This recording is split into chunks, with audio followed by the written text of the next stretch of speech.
Di sisi timur kota Makassar, tempat pembuangan akhir TPA Antang kini berdiri sebagai simbol krisis multidimensional. Setiap hari, TPA ini dipaksa menampung 800 hingga 1000 ton sampah per hari. Beban ini membuat gunungan sampah menjulang hingga 50 meter dan memicu kondisi overkapasitas. Krisis ini kian rumit karena 55% dari timbunan tersebut merupakan sampah organik yang tidak terkelola. Akibatnya, pelepasan gas metana memicu efek rumah kaca dan risiko kebakaran.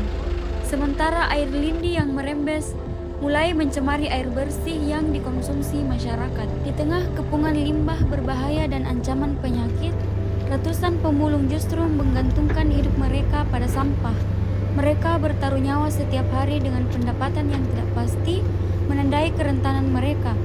Namun, alih-alih dilindungi, posisi mereka kian terancam saat pemerintah berencana menghentikan sistem open dumping pada tahun 2026. Kebijakan yang diniatkan untuk memperbaiki pengelolaan sampah justru beresiko merenggut mata pencarian komunitas pemulung yang pada akhirnya menciptakan masalah sosial baru. Melihat kegagalan sistemik tersebut, Societas Initiative sebagai komunitas pemuda penggerak inovasi sosial berbasis kolaborasi, pemberdayaan, dan pembangunan berkelanjutan hadir membawa Maggot sebagai model transisi ekonomi yang adil.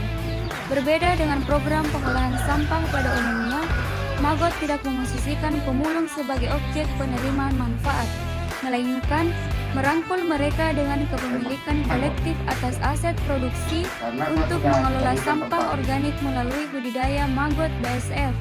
Pendekatan ini efektif karena mampu mereduksi 70 hingga 80% volume sampah organik secara cepat. Melalui model ini, transformasi sosial dan ekonomi terjadi secara simultan. Di sisi lingkungan, Maggot mereduksi 5.000 kg sampah organik per bulan dari TPA Antang, menekan emisi gas metana dan pencemaran air lindi.